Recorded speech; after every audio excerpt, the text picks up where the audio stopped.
Wil je nog meer Wie is de Mol? Doe dan tijdens de uitzending zelf mee op live.avro.nl. En misschien ga jij volgend seizoen mee op reis. Do you know where this is? It's a church. A church. Just this road. Thank you. En als ik nog één envelop overmaak, kost het €100 uit de pot. Maar hier kan ik helemaal niks mee. Je moet hier gaan en draaien, zo dan ga je zo straight en aan die kant daar, kom maar. Ik moet naar de kerk. Ja, daar moet ik maar niet naartoe. Kerk? Nelson Mandela. African name is Ronnie Sasa. Zo, het is begonnen. Jullie avontuur in Zuid-Afrika.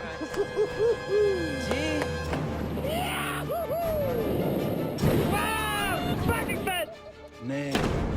Ja, jij hebt gezegd dat je hoogtevrees had in die bus. Dat heb ik niet gezegd. Dat heb je echt gezegd. 4 vrijstellingen. Hallo, vrijstelling, geld in de pot, ja. Dus de vrijstellingen blijven in het spel en die €4000 blijven bij mij. Zo. Doei. Doei.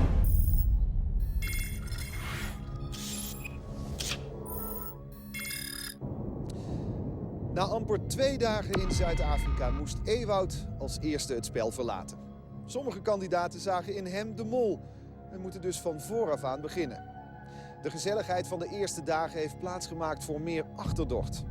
Het besef is doorgedrongen dat vertrouwen in dit spel een loos begrip is. En ook al komt de goede sfeer langzaam terug, een gewaarschuwd kandidaat telt voor 2.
De scheidslijn tussen wat realiteit is en wat het spel is, die begint te vervagen. En dat is echt een bizar proces om in te zitten.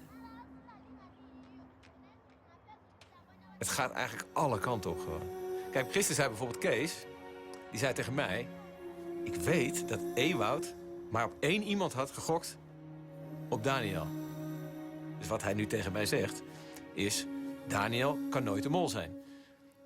Maar het kan ook zijn dat Kees gewoon denkt van... weet je wat, ik zeg dat, want ik verdenk Daniel... en ik wil niet dat Joep me ook gaat verdenken. Dus ik geef hem deze informatie, waardoor Joep niet meer op Daniel gaat zitten.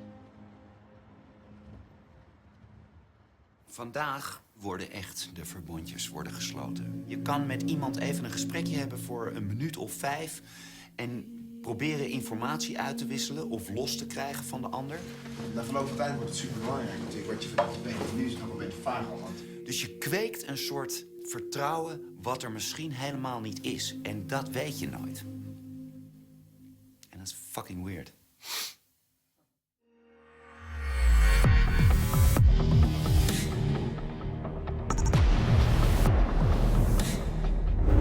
We kwamen aan bij een oude elektriciteitsfabriek. Heel erg een beetje Oost-Duitsland, verlaten. Overal lag gebroken glas. Het was echt een beetje een lugubere sfeer. Het was echt een waanzinnige ruimte. En ik dacht, er komt geen einde aan van al die pilaren. En dat ging maar door en door en door. Er mag graffiti op de wanden. En je vraagt je echt af, wat was er hier? Dit is misschien wel de simpelste opdracht die jullie krijgen. Daar is een laserstraal. En die moeten jullie zo'n 110 meter verderop op een kluis richten. Want als dat lukt, gaat de kluis open en dan verdienen jullie geld voor de pot. Jullie hebben 1 uur. Er zijn wel onderweg een paar hindernissen die de straal blokkeren. Die moeten jullie wegnemen zonder zelf door een laserstraal geraakt te worden. Want dan ben je af. Joep, kom je even met me mee?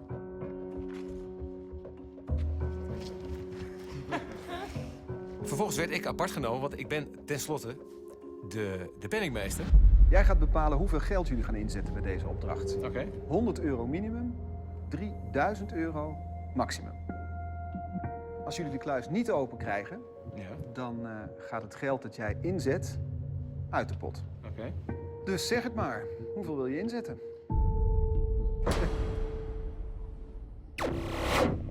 De bedoeling van de opdracht was, we hadden 1 moeder laserstraal. Een grote, dikke, groene laserstraal die dwars door dat hele fabriekshal scheen.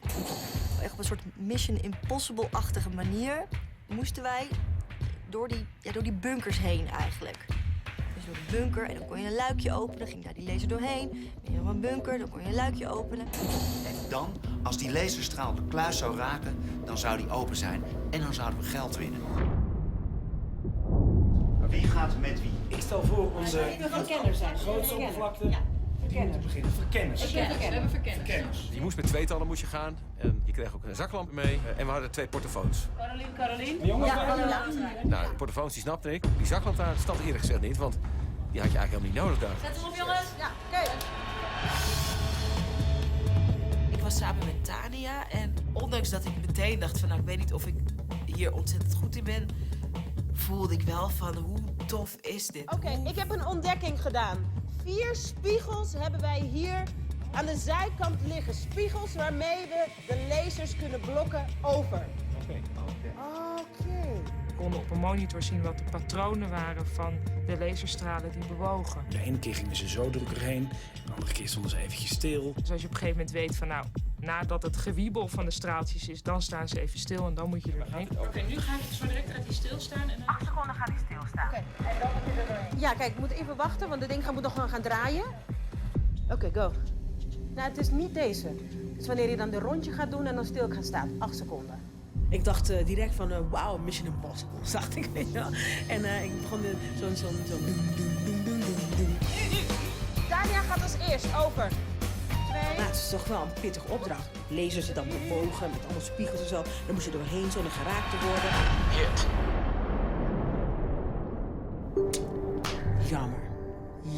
Jammer. Oké, tactiek als volgt. In de 8 seconden dat het stilstaat, zijn er 3 punten. 2 op de muur en 1 op de spiegel. Die ga ik proberen te blokken met mijn handspiegel. Over. 1, 2, 3, 4, let's go.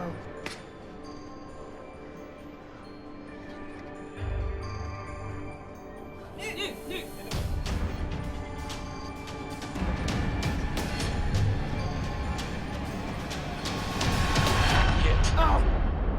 Af.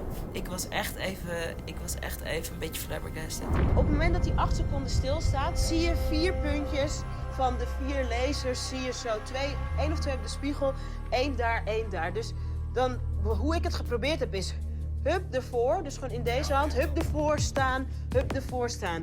Ja, nu. Blok. Ik was samen met Paulien.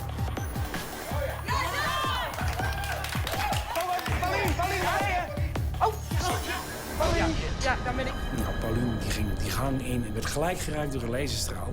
Dus toen was ik alleen over. Ik ben door de eerste gracht ben ik heen. Kees, bij de volgende opdracht zijn de lasers precies hetzelfde als bij de eerste. Dus je moet weer dat moment pakken. Oh, wacht even. Die laserstralen die komen behoorlijk uit de bunker. Ik zal eens even kijken hoe ik dit moet gaan oplossen. Hebben jullie enigszins zicht op hoe dat daar kan? Dit is zijn lichtstraal. Dit moment. Dit moment. Oh, oké, dan wacht ik hem nog even af. En dan doe ik hem dadelijk. Nu gaat hij dus nog niet, misschien volgende. Wanneer ben je van plan te gaan? Over? Ik ga nu, na de eerstvolgende keer, over. Ik sta klaar om te gaan, maar hij beweegt nu nog. Nog steeds.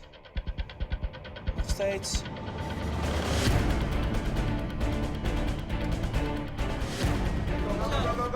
Ga snel. Oh, ja. Blijf staan. Ik ga nu naar het luikje toe, over. Zo? Ja, loopt. zie je. Luikje is geopend, over. Oké, 42 minuten, jongens. Dus ik opende het luikje, die straal kwam er doorheen en nu moest ik door. Hij moet nu weer terug. Hij moet weer door dezelfde terug. Dus ik dacht, nou, daar kom ik nu makkelijk weer doorheen. Dus ik was weer bezig met die spiegeltjes. En in mijn hooghoek... Oh, kut! Af dat ik was. Maar ik dacht, oké, ik heb een luikje geopend. Ik heb het goed gedaan.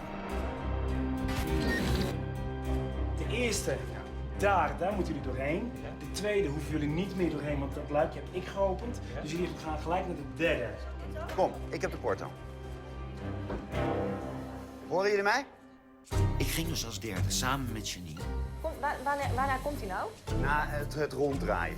Dus hierna komt hij. Ja, oké.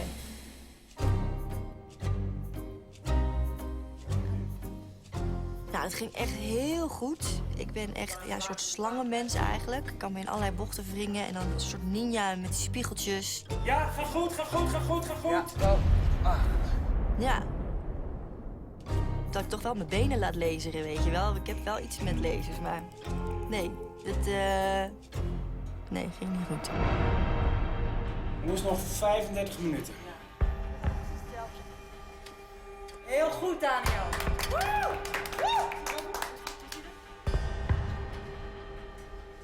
Je hoeft niet door het tweede rode stralen. Echt vet. Dit was echt cool. Echt.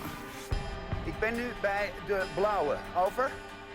Oké, ik heb geen idee hoe ik hier doorheen moet komen. Over. Het zweet brak me uit aan alle kanten. De echte adrenaline gierde door mijn lijf.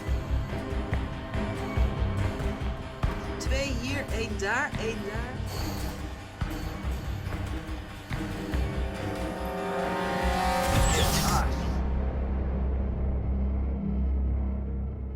Ik vond dit een van de coolste opdrachten tot nog toe. Die blauwe zijn op een gegeven moment... Hij staat het langste stil als er 2 stralen, zeg maar, kruisen. Waarschijnlijk moet je op de een of andere manier 1 straal zo blokken. Dus van deze kant en die andere van die kant. Oké, ik doe de eerste 2. Ja. Jij gaat achterlangs, pak de 2. En dan moet het... Ik doe denk ik voorlangs. En toen moesten Tim en ik moesten gaan. Oké, kom, achter me door. Ja. Heb je ruimte vrij? Ja. Sneller. Achter me langs. En dat duurde toch net te lang. 8 seconden lijkt lang, maar het was toch veel korter dan je denkt. Ja, Joep is Is Joep af? Ja, over. Toen ik een jaartje of 10 was, keek ik op de Tour of Duty of de E-team. En dan dacht je, damn, daar wil je toch gewoon in zitten. En je hebt echt het gevoel van, oké, ik zit nu in iets wat ik vroeger op televisie zag. Ik sta nu waar Daniel ook was. Tim, volgens mij moet je dit met een spiegel aan allebei de kanten van je lichaam doen. Ja, hij heeft alle tijd. Hij gaat. God. Kijk, we gaan. Tom Cruise is niks bij je. Tim deed het echt supergoed met die spiegeltjes. Hij maakte een of andere draai. Of nou, ik heb geen idee wat hij deed, maar hij deed het heel goed.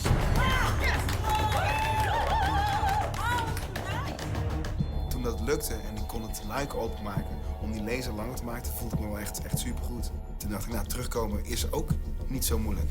Welke moet hij nu door? Hij moet hier nog terug weer. Hij moet terug door dezelfde. Wat een hero. Hij is zo... Hij is wel een hero. Ja, wat een held.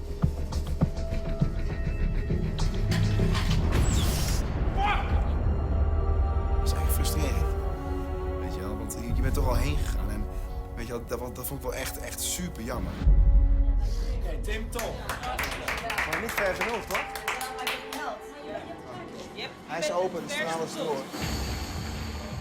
Voel je niet opgejaagd, maar alles hangt van jou af. Succes. En toen hadden we alleen nog Caroline. En die moest dan ook nog in er eentje. Omdat ik alle informatie al had van de mensen die voor mij waren geweest, werd mij heel duidelijk verteld: dit is de tactiek. Je doet eerst je rechterhand, dan je linkerhand.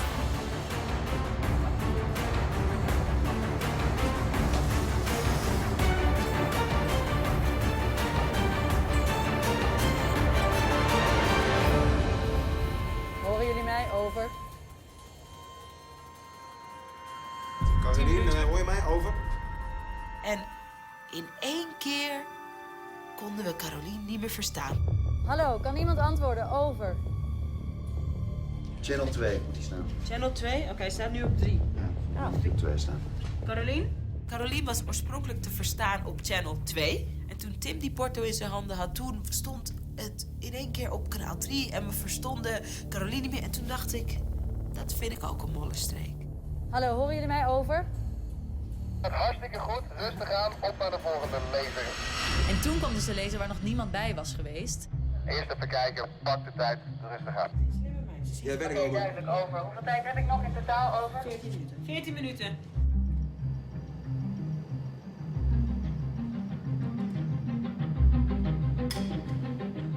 Ik denk dat ik het op mijn knieën moet doen. Over. Jij bent daar, jij ziet het beste. Dus als je denkt dat je dat moet doen, dan moet je dat doen. Over. Oké, over. Vet. Over. Nou ja, echt. Als een watje. Met zulke trillende handen heb ik gekeken hoe ik dit nou het beste kon doen. Ik dacht ook, ja, ik heb maar 1 kans.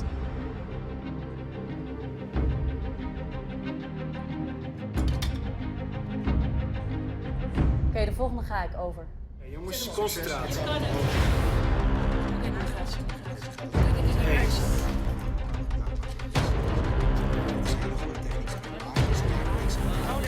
Oh, kut. Pas op.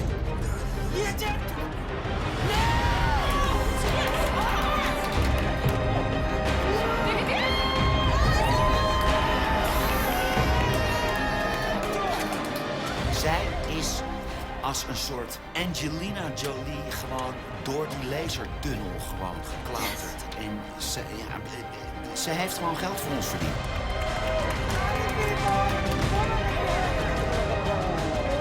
Dus, way to go. Zo, €1000 verdiend. Ik zei toch dat het een simpele opdracht was? Het had wel wat meer kunnen zijn, hè, Joep? Ja, dat had ook wat minder kunnen zijn. Ja. Wat mij betreft had dat wel wat hoger gemogen. Het was heel grappig, want je zag volgens mij... Onze reactie was ook... En hoeveel is het? 1000. En zo... Ah. Ik vind het een veilige keuze. En Joep kennende is dat wel iets wat hij zou doen. Maar het zou ook heel goed kunnen zijn dat het een mollenactie is. Eén vraag. Onderweg de jokers niet gezien? Jokers. Dat is jammer. Oh, kansloos zijn wij. Lagen dus gewoon jokers. Ja, we hebben me niet gezien. Nee, maar je wou dat je ze gezien had. Ja, oh, ja, ik zou willen van wel, maar ja. Ja, natuurlijk is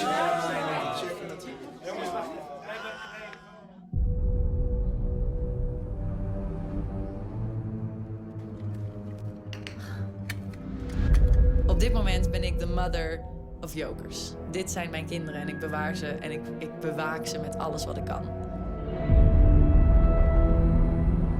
Het is echt het is zenuwslopend. Ja. Zenuwslopend, niet geloven. Had jij zo nog even voor mij? Ja? Even voor jou. Nou, misschien als ik jouw kamer ben. Tania stond gisteren bij de bus, vlak voor de executie. En ze vertelde mij dat ze heel veel vragen op 1 persoon had gericht. En toen heb jij mij ook beloofd dat als je door zou gaan, Ja? dat je dat mij zou vertellen. Ja, oké. Ik ben nu gewoon bezig te denken van oké, ik heb meer informatie nodig. En ik wil die persoon die het dichtst bij mijn mol zit, dan ook dat die dicht bij mij zit. En die persoon is Kees. Gisteren heb ik me vooral geconcentreerd op Carolien, Ja? op Janine. En ik heb ook wat vragen op Ewout beantwoord. Ja, ik denk dat je gewoon geluk hebt gehad dan. Snap je? Want ik En was jij ook zit door. goed. Ik denk het. Want geen van die 3 personen die jij noemde zat ik op. Ik heb totaal iemand anders. Het is natuurlijk vreselijk riskant om vooral in de eerste aflevering al je vragen op 1 kandidaat te stellen. Ja, ik ga het voor me. Dat geef ik nu al aan, toch? Ik zit op Tim. Tim? Ja. Ik zit totaal niet op Tim. Nou, als Tania nou echt alles op Tim heeft gezet... Ja, en zeker weten, dat doe ik natuurlijk niet... maar even ervan uitgaande dat ze dat wel heeft gedaan... dan kan ze zomaar goed zitten. En hoe leuk is dat dan voor mij dat ze die informatie met mij deelt? Ja, Ik vind het wel interessant hoe dan zo'n dynamiek in zo'n groep dan wordt. Want ik heb ook zo'n maatjes-vriendschappelijke band met Sarayda.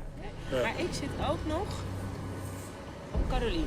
Ik ook. Ik zit ook nog op Caroline. Ja, dus... En Janine kwad ik ook nog niet weg, hoor. Nee? Nee. Ik denk dat ik best een goed verbond ben aangegaan, want Kees schrijft alles op wat er gebeurt. En Tania is een soort waakhond. Die heeft zulke ogen, die sperren zich open. Die kijkt in de groep. En ze ziet en hoort alles.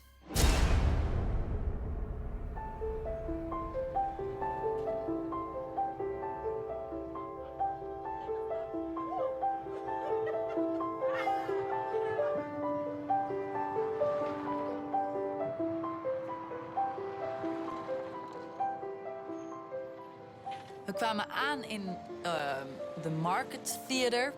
En dat was een heel schattig theater. Dat was er enorm veel sfeer.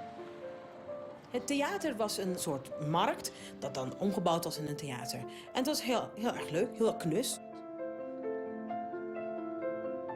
Iedereen was eigenlijk heel ontspannen. Want we moesten die zaal in, we zaten daar.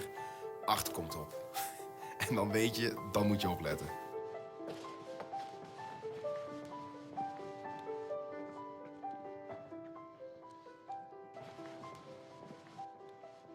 Ik had gedacht dat ik je kon vergeten. En in de zachte nacht alleen kon slapen. Maar in mijn onschuld heb ik niet geweten dat ik bij elke windvlaag zou ontwaken. Dat ik de lichte trilling van je hand weer in mijn sluimerende hals zou voelen. Ik had gedacht dat het vuur dat in me brandde als de witte sterrenbaan zou zijn afgekoeld. Nu weet ik dat onze levens zijn als een lied waarin de smarttoon van onze scheiding klinkt. En waarin alle vreugde terugvloeit in verdriet. En uiteindelijk in onze eenzaamheid verzinkt. Dit gedicht, Ik had gedacht, is geschreven door Ingrid Jonker, de beroemdste dichteres van Zuid-Afrika. Overleden in 1965. Ze schreef het oorspronkelijk in het Afrikaans. En daarom wordt het zo dadelijk in die taal voorgedragen. Jullie moeten het gedicht zo foutloos mogelijk meeschrijven. Hoe minder fouten, hoe meer geld voor de pot. €2000 maximaal. Dat is niet mijn ding. Succes. Ik kan al heel moeilijk notities maken als er een lang verhaal komt. Ik probeer het altijd woord voor woord op te schrijven, maar ik schrijf daar gewoon niet snel genoeg voor.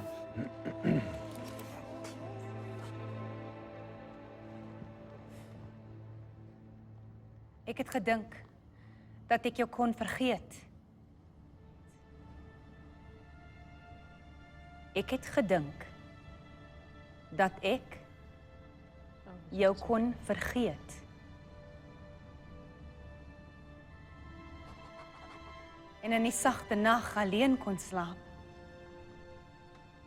En in die sagte nag alleen kon slaap.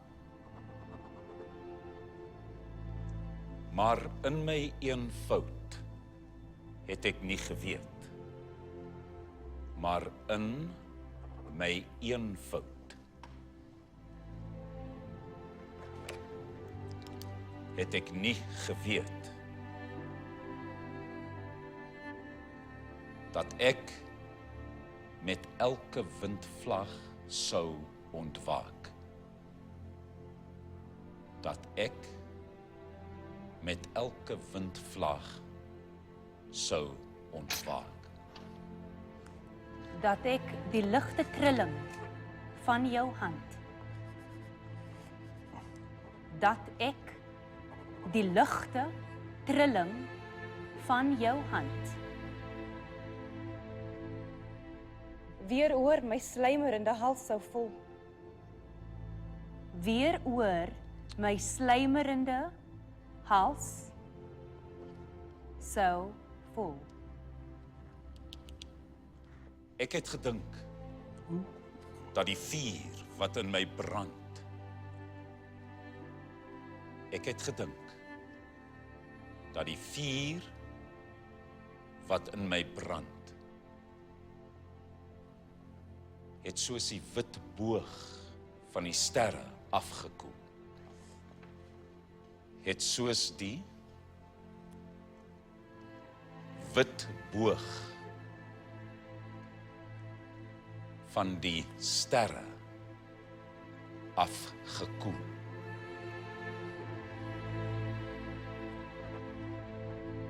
Je zat echt mee te schrijven als een gek zo, weet je wel. Het ging best wel snel. Maar je moet het echt fonetisch opschrijven, dus hoe je het hoort. Volgens mij is Afrikaans een taal, het lijkt heel erg op het Nederlands. Maar het is ook een beetje, als je het ziet, dan denk je het is dyslectisch Nederlands. Nou weet ek, is ons lewens soos 'n lied. Nou weet ek, is ons lewens soos 'n lied. Waarin die smart toon van ons skeiding klink. Waarin die smart toon van ons skeiding klink. En alle vreugde terugvloei in verdriet. En alle vreugde terugvloei in verdriet. En eintlik in ons eensaamheid versink. En eintlik in ons eensaamheid versink.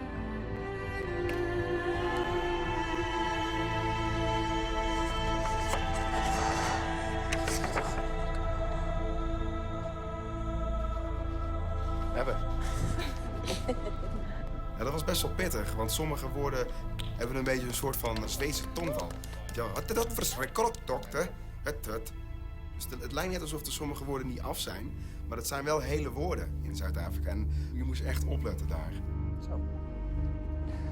Ik zoek 3 mensen die van jullie 9 gedichten 1 gedicht kunnen maken met zo min mogelijk fouten. Oké, in elk geval Pauline. Natuurlijk.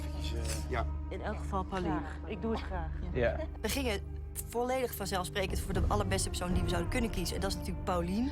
Ik wil graag Joep mee hebben. Joep? Dat snapte ik niet helemaal, maar op zich goede keuze. En ik wil Caroline ook mee hebben.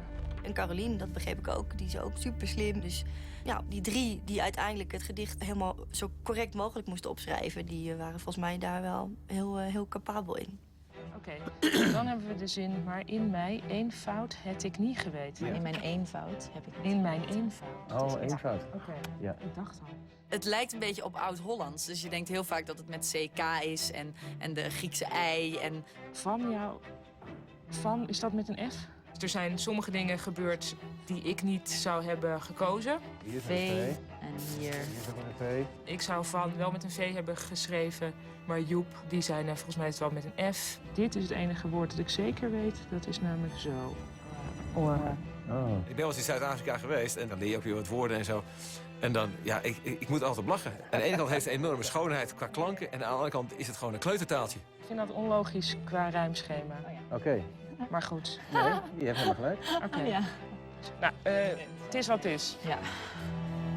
Uiteindelijk hebben Caroline, Joep en Pauline natuurlijk alle gedichten samengevoegd tot 1 perfect gedicht. En toen kregen wij de mogelijkheid om daar geld mee te verdienen. Hoeveel fouten denken jullie dat ze gemaakt hebben? 0 tot 15 fouten. 2000 euro voor de pot. 16 tot 25 fouten. 1000 euro voor de pot. 26 tot 46 fouten. 500 euro voor de pot. Caroline, Pauline en Joep die hadden het dicté geschreven en de overige kandidaten moesten zeg maar inschatten hoeveel fouten zij hadden gemaakt in het dicté.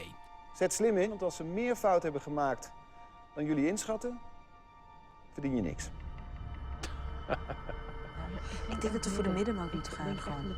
Er zijn 92 woorden, dus 92 fouten kunnen we gemaakt hebben. Ik zei midden, Kees zei midden, Sarayda zei midden. Iedereen zei midden.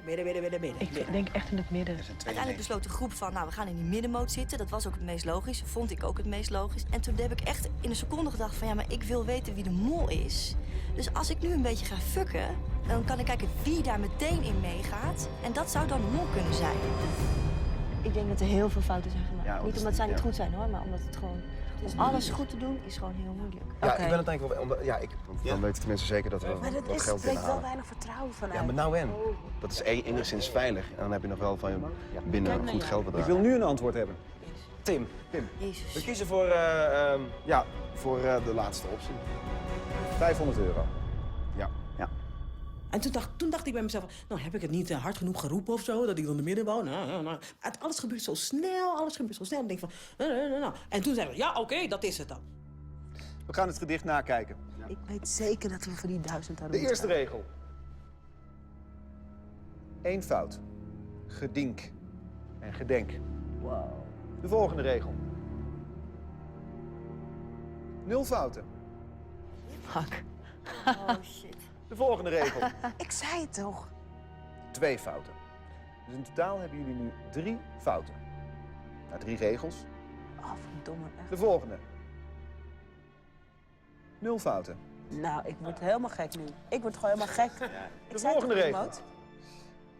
Er zitten 3 fouten in. Trilling, van en hand. Dus we zitten op 6 fouten. De volgende. 1 foutje. Over. Weet je hoe goed dit is wat hier 7 gebeurt? fouten in totaal. Gewoon in een andere taal. De volgende regel. 3 fouten. Gedink, vuur en brand. 10 fouten. Hoeveel is er nou? 10. De volgende regel. 4 fouten. Het, soos, boog en van. De volgende.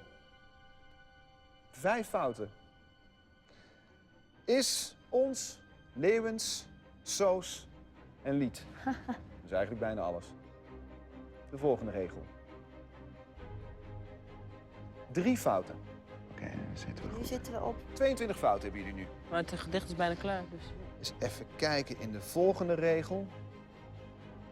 1 foutje. Oh. Vreugde. 23 fouten zitten jullie nu op. Oké, dus nu nog 3 fouten. In de laatste regel hebben jullie 2 fouten.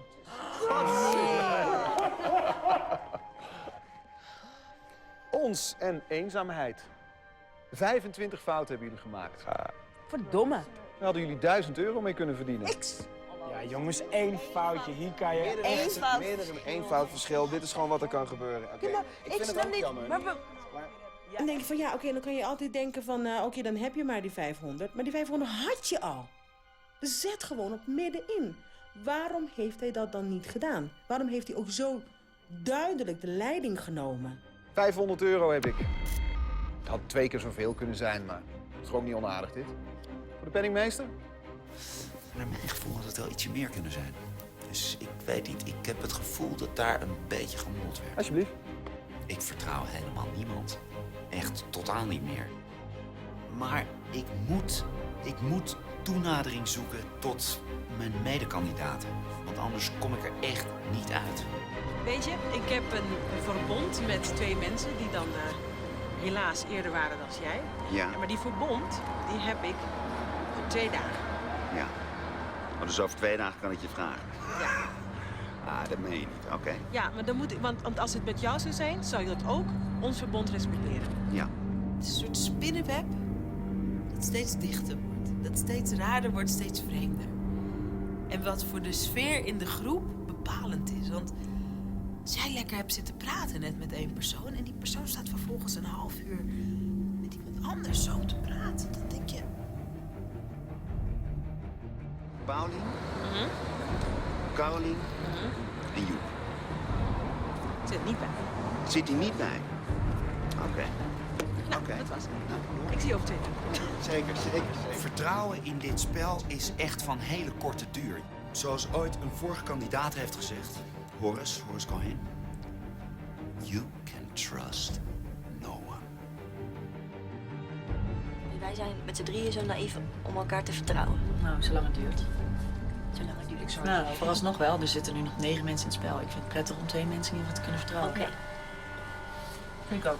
En wat is er met Joep gebeurd in dit plaatje? Ja, wat mij betreft niet zo heel veel. Nee, wat mij betreft ook niet. En wat het ding is met Joep, is die speelt wel net een ander spel. Ik weet dat hij verdenkingen opwerpt die hij echt zelf absoluut niet verdenkt. Caroline is heel strategisch. Dus die benoemt alles wel in termen van verbond en van wij delen dit nu met elkaar, maar niet met anderen. En weet ik veel. En dat vind ik een beetje lastig. Kom ik even erbij zitten? Ja, kom maar. Ik deel mijn verdenkingen met Paulien en met Caroline. Iets minder met Joep. Heb je al een lijstje van 3 of 4 vanmorgen? Nee, ik heb er 9 nu. We hebben nog niet aan elkaar laten weten wie we verdenken. Ik heb er 4, 5. Terwijl ik eigenlijk vind, volgens mij is dat de next step in onze pact. Dat we dat een beetje gaan delen. Dan gaan we daar iets mee doen. Delen? Ja, ik denk dat we dat al weten. We voelen het toch wel aan. Ik denk niet dat we het per se uit hoeven spreken. Vooralsnog blijft het verbond wel bestaan omdat het een soort zekerheid geeft als je geen enkel idee hebt wie het is. En je kan een beetje overleggen met elkaar, maar het zegt in principe niks. Het kan net zo goed zijn dat de mol in mijn verbondje zit en dan heb ik het gewoon niet doorgehad.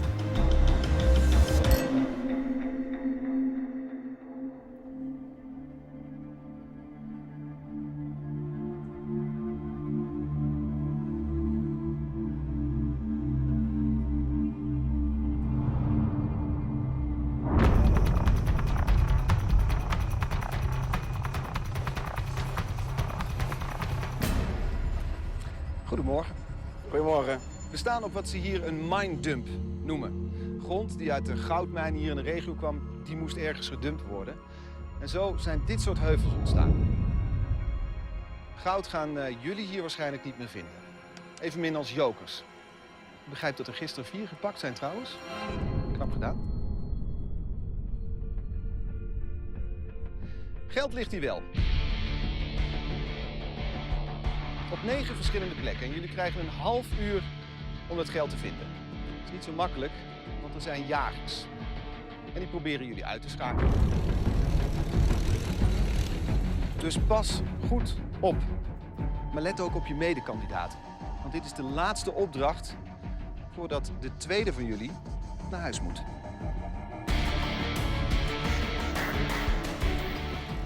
We waren vandaag op een supervette locatie, echt een supergroot veld. En er lagen allemaal envelopjes met geld. De bedoeling was dus dat wij die gingen halen. En dat moest vanuit een tent. En in die tent hadden we 2 van de tablets. En daar kon je zien waar het geld lag en hoe iemand bewoog.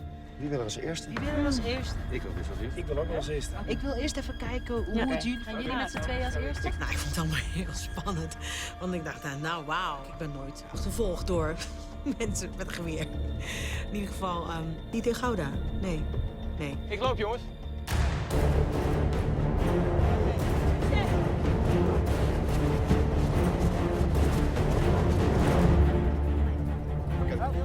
Kees, luister. Jullie lopen de verkeerde kant Joep, op. de andere kant op gaan lopen. Een lichte bocht naar rechts. De kandidaten die in de tent stonden, konden precies zien waar de kandidaten zich bevonden in het veld. Kees, voor dit, je moet meer naar rechts. Je loopt terug naar links. Caroline, loop je goed? Je loopt de verkeerde kant op. Kom terug en ga de andere kant op. Over. Ik mocht als eerste vertrekken. Nou, ik was nog geen 100 meter ver en ik zag al een kwad. Ze zijn op quads, Joep. Ze zijn op quads. Kom snel terug. Gelijk weer terug. De verfkogels die vlogen om mijn oren. En ik was weer terug zonder een envelop. Blijf zo lopen. Kees, je hoeft niet helemaal terug. Ja, kom maar, want ze komen nog dichtbij. Iemand moet Kees af.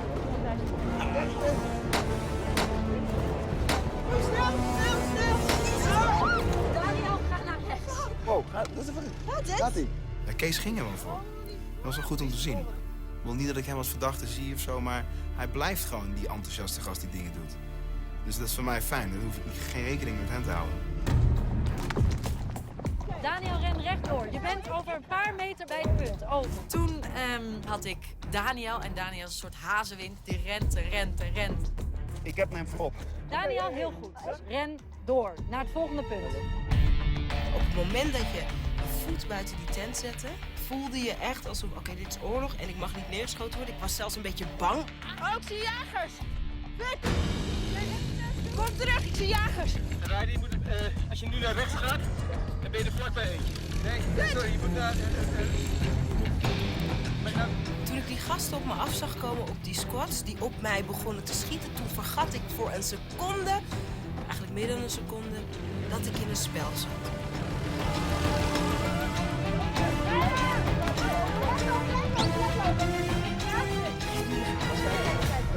Daniel. Jongens, er moeten er 3. Over. Daniel, hoor je mij? Ga links uit de flank. Over. Ik zie het al. Goed zo, Daniel. Ga naar dat punt. Over. Ik heb heel veel geld opgehaald. Ik heb bij elkaar €750 voor in de pot heb ik opgehaald. Daarna ben ik als een idioot weer terug gaan rennen.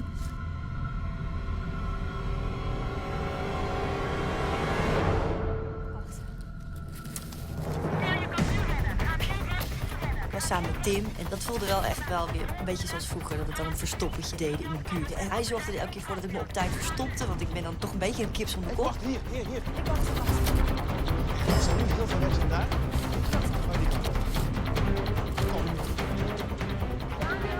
Daniel, weer naar rechts uit de flank. Fuck! Oké, pak het! Het kan dus wel, weet je wel.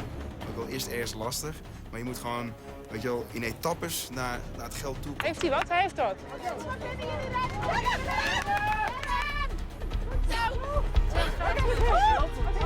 Ik verdacht Daniel. En nu er een soort van die soort jongensopdrachten zijn, is hij ineens... Staat hij aan of zo? 650 Hij heeft 2 enveloppen gepakt met in totaal €750. Daniel gaat mee als afleider. Ik ben niet een sprinter, nog een lange afstandsrenner. Maar ik kan wel zo van, hallo, hey, neem mij. En dan iemand anders dan het rennen is. Dus dat deed ik met Joep. Het Tanja is niet heel erg snel.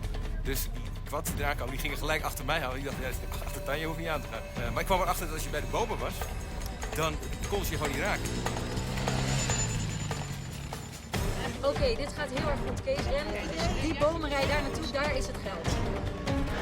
Stil met dat geld gaan, daar ben je veilig. Karin, waar is het geldpunt? Dit is Joep. Meer naar links. Daar in de bomenrij zitten.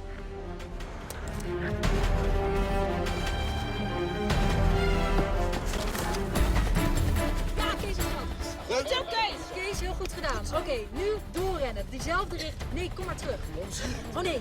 De tweede keer dat ik het veld inging, had ik Caroline aan de porto. Verstop je en kom zo snel mogelijk terug naar het kamp. Over. Ze was een beetje, hoe moet ik het zeggen, een beetje warrig. Carolien, is het veilig voor mij? Kan ik nu over? Ik heb namelijk geld.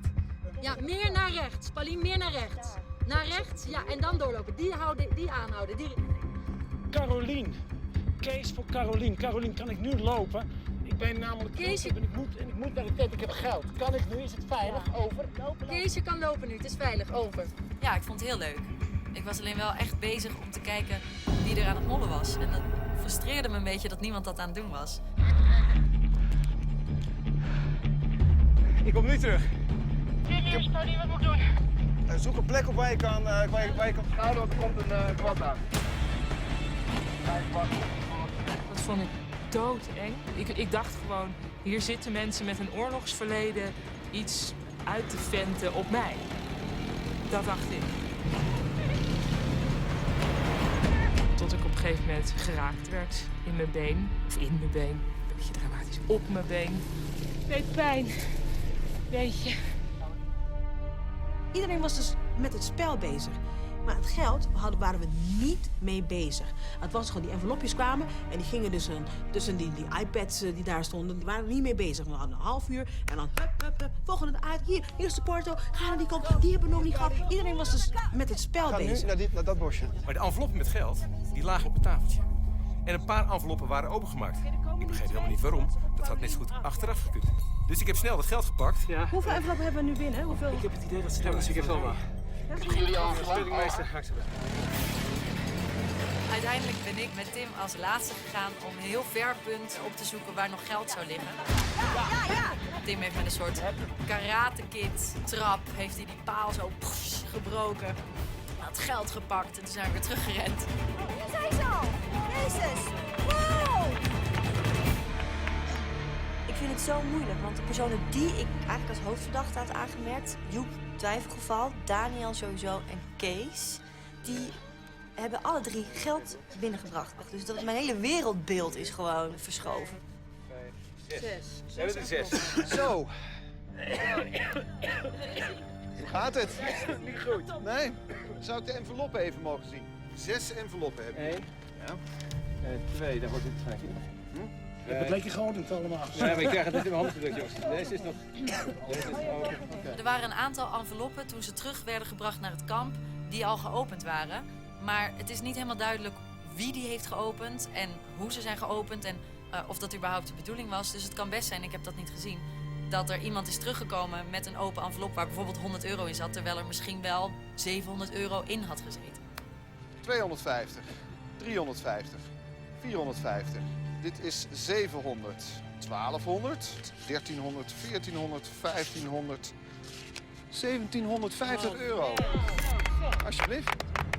Gefeliciteerd. We hebben vandaag als een team gewerkt, maar ik heb er niet echt een goed gevoel bij, toch?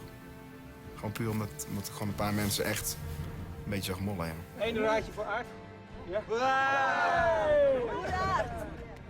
Daniel heeft 2 enveloppen binnengebracht. €450. Dat is dit. 250, 200. Vervolgens had hij nog een envelop met 300. 3 briefjes van 100. Leg ik neer. Dan hou ik nog 250, 250 en 500 over. Er zijn nog 4 enveloppen zijn er over nu. Daar moet dit geld ingezeten hebben. Er is 1 briefje van 500. Dat zit in een envelop. Vervolgens heb ik nog 2 briefjes over voor 3 enveloppen. Dat kan niet. Dus als Daniel zegt, als dat klopt wat hij zegt, die €750... hij heeft vandaag 2 enveloppen binnengebracht, dus hij heeft heel veel geld binnengebracht. Dus ik verdenk hem niet. Als dat klopt, dan is er dus ook echt geld gestolen.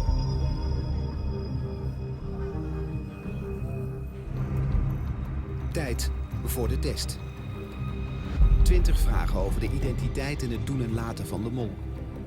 Degene die het minst weet, ligt uit het spel. Behalve de mol. Die hoeft nooit naar huis. Niemand weet dat ik ze heb.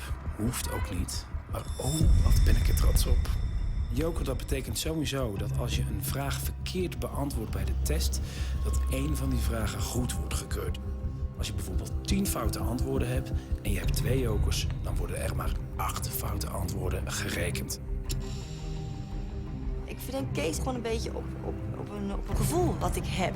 Dat ik denk, hoe slim zou het zijn om dit jaar een mol te doen waarvan je gewoon nooit denkt dat hij de mol zou zijn. Ik kan hem niet peilen. Ik denk ook dat hij zich minder slim voordoet dan hij is. En dat zou natuurlijk een fantastische cover voor de mol zijn. Op dit moment de mol is moeilijk te zeggen. Al denk ik wel dat Janine, Paulien maken zichzelf wel verdacht. Nou, ik denk dat Janine de mol niet is. Paulien denk ik dat het ook niet is. Joep is denk ik niet de mol. Ik ben niet de mol.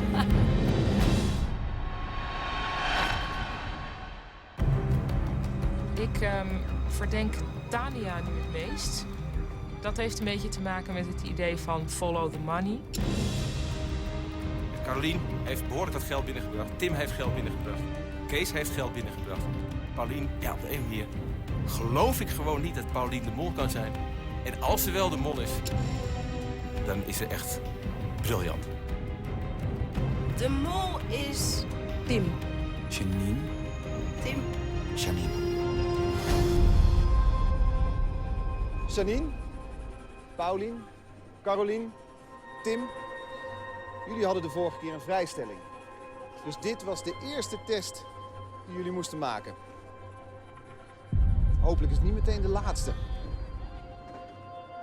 Carolien.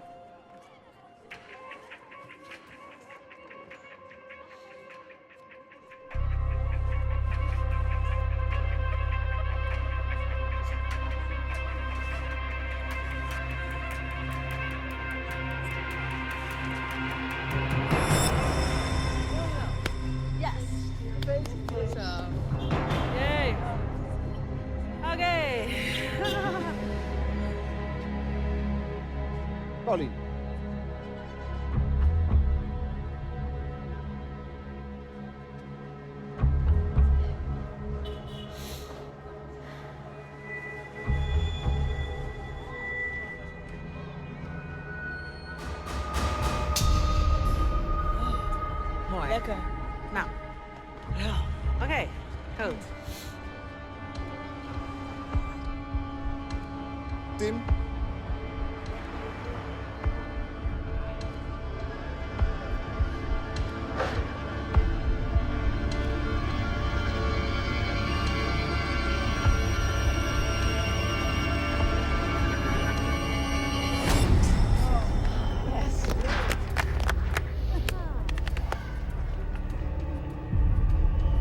Janine?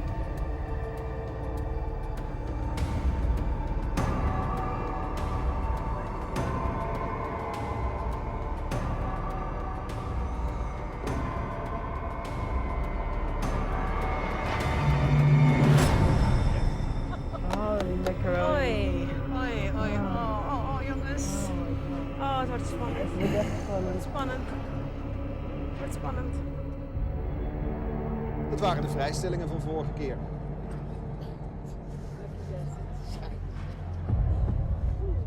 De penningmeester, Joep.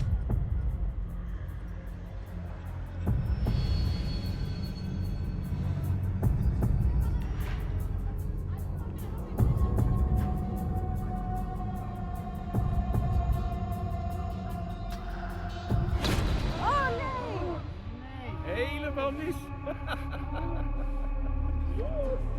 Oké, zie. Kan het? Zit ik er helemaal naast.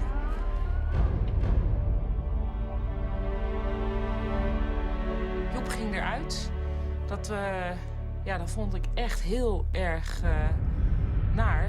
Want ik had het gevoel dat Joep echt een beetje mij begreep. Oké, wie was de tweede? Ik had het ook niet verwacht.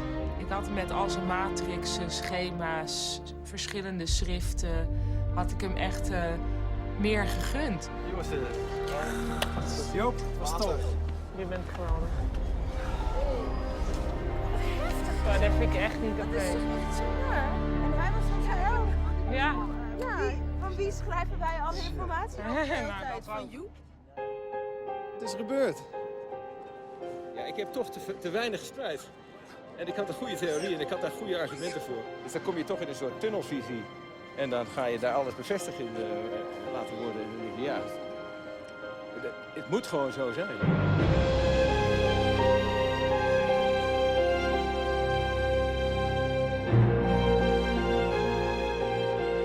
Hij heeft het echt op één persoon allemaal gezet dan, denk ik. Ik denk het.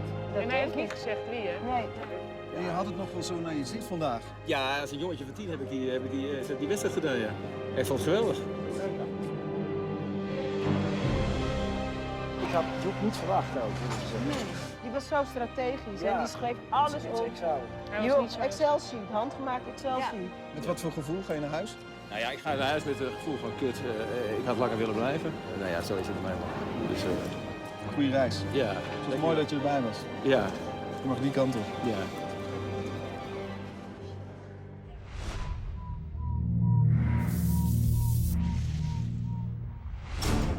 Aanzichtkaart die God zelf heeft geschapen. Prachtig mooi. Het is belangrijk dat wij het Tania, ons even eerst begeleiden. Tania, het is belangrijk dat jij helft in je mond houdt. En er ontstaat een soort mini-Vietnam op die boot. Niet naar beneden kijken.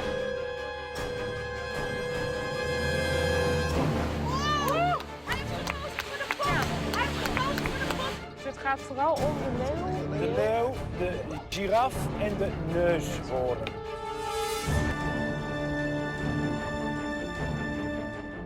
Misschien moet je ze maar niet openmaken.